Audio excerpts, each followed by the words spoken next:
जय हिंद साथियों। तो साथियों, आपको 11 जनवरी को जो CTET का एग्जाम हुआ है उसमें मैथ में जो क्वेश्चन पूछे गए हैं पैडागोजी से अलग, उन प्रश्नों को आज की क्लास में हम सोल्व करेंगे। तो सभी साथी अंत तक हमारे साथ बने रहें और जिन साथियों को इन क्वेश्चंस की PDF चाहिए वो हमारा टेलीग्राम चैनल ज्वाइन कर ले, आपको उसका लिंक नीचे डिस्क्रिप्शन में मिल जाएगा।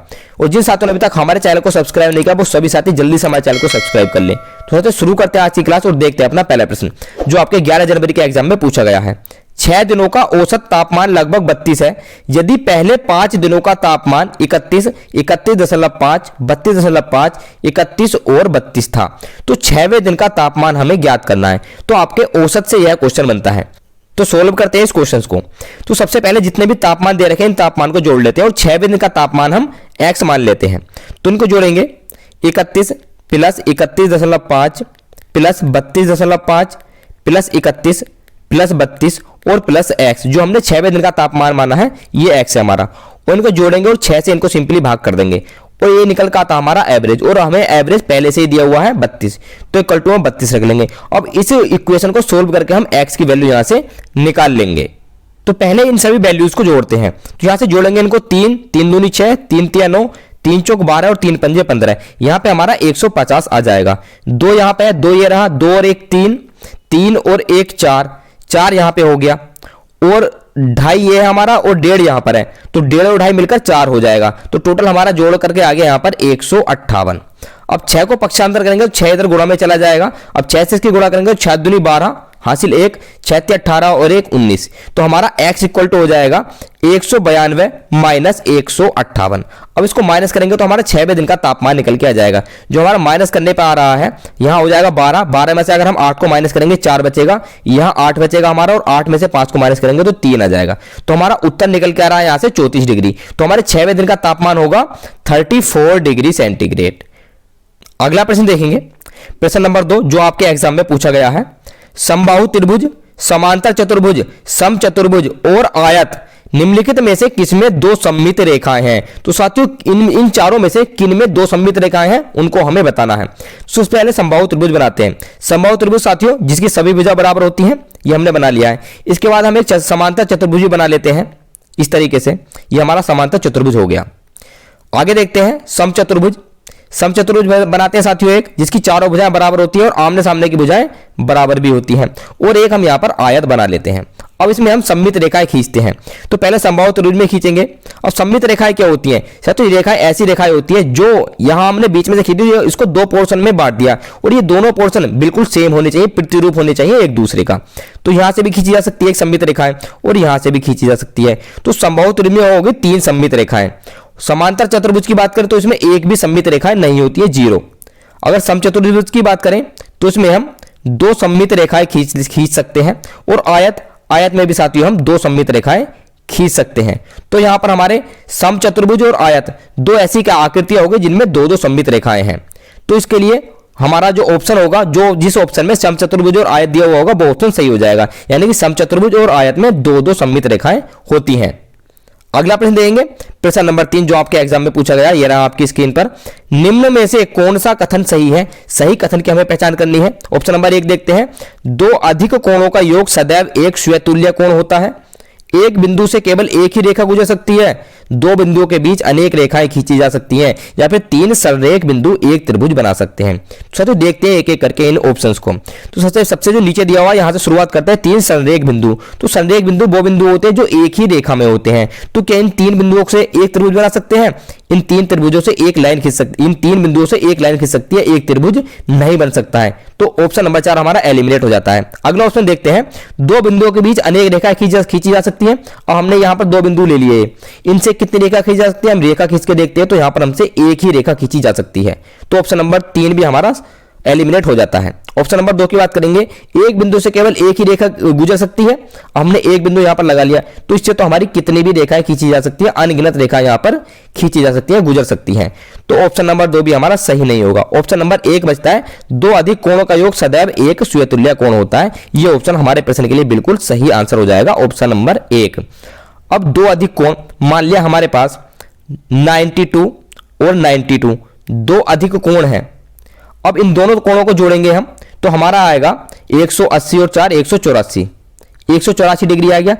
तो ये भी तो हमारा अधिक कोण ही है, ये भी हमारा अधिक कोण है। तो दो अधिक कोणों का योग सदैव एक सुतुल्य कोण होता है। ऑप्शन नंबर 1 इस प्रश्न के लिए बिल्कुल सही आंसर हो जाएगा।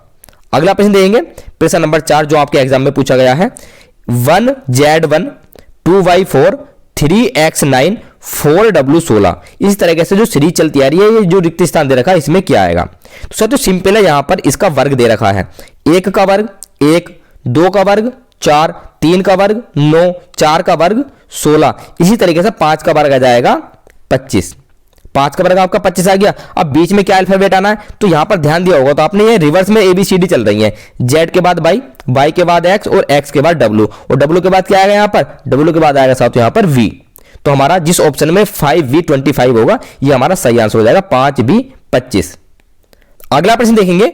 7 hours sleep 6 hours work 2 hours play 2 hours TV 7 hours other.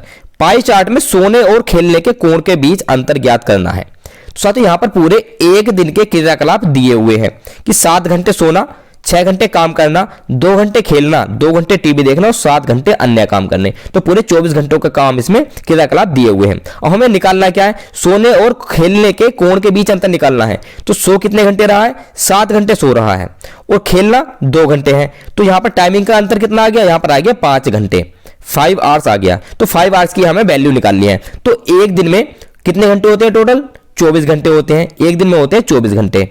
और पूरा पाई चार्ट कितने का होता है, पूरा जो हमारा कोण होता है वो होता है 60 डिग्री का। ये जो संपूर्ण एंगल होता है हमारा 360 डिग्री का होता है।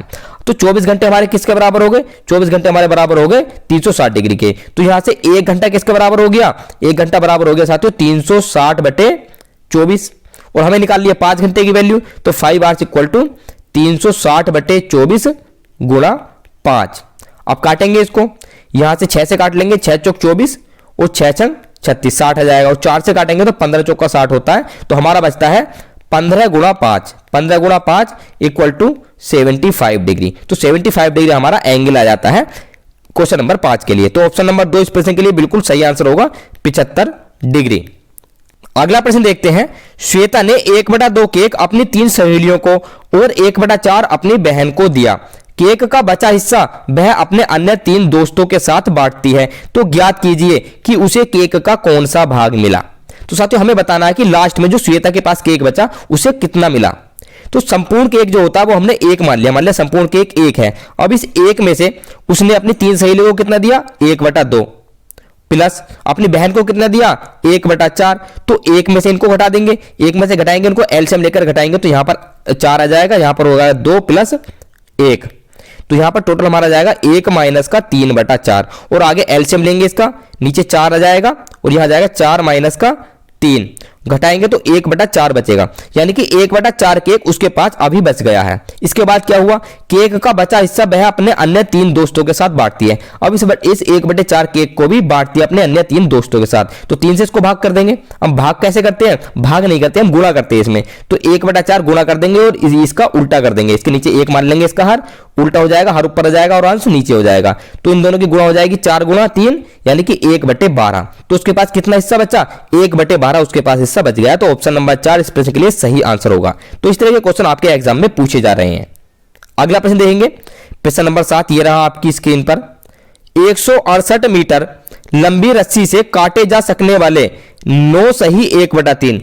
साथियों ये 9 सही 1/3 इस तरीके से लिखा हुआ है, 9 सही 1/3 मीटर के टुकड़ों की संख्या कितनी होगी। अगर इस लंबाई के टुकड़े काटे जाएं 168 मीटर लंबी रस्सी से तो उन टुकड़ों की संख्या कितनी होगी। तो सबसे पहले इसको मिश्र भिन्न जो दे रखी है इसको हम साधारण भिन्न में बदल लेते हैं। 9 × 27 इन दोनों की गुणा कर देंगे, 9 × 27 ऊपर वाला जोड़ देंगे 28। तो हो जाएगा 28/3। 28/3 मीटर के 168 मीटर में से कितने टुकड़े काटे जा सकेंगे। तो सीधा सीधा भाग कर देंगे, 168 को भाग करेंगे 28/3 से। तो हमने क्या बताया था, अभी हम भाग नहीं करते हम गुणा करते हैं। तो 168 गुणा 3/28 उल्टा हो जाएगा, अंश हर में कन्वर्ट हो जाएगा और हर अंश में काटेंगे।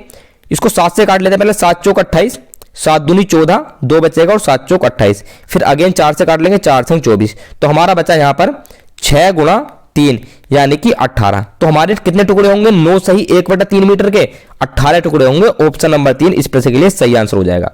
तो साथियों हमें कुल 7 प्रश्न ही प्राप्त हुए थे जो आपका 11 जनवरी को एग्जाम हुआ था, तो वो प्रश्न हमने आपको करा दिए हैं। तो जो भी साथी अंत तक बने रहे उनका बहुत बहुत धन्यवाद, और जिन साथियों ने अभी तक हमारे चैनल को सब्सक्राइब नहीं किया वो सभी साथी चैनल को सब्सक्राइब कर लें। तो हम आपसे मिलते हैं अगली क्लास में। जय हिंद।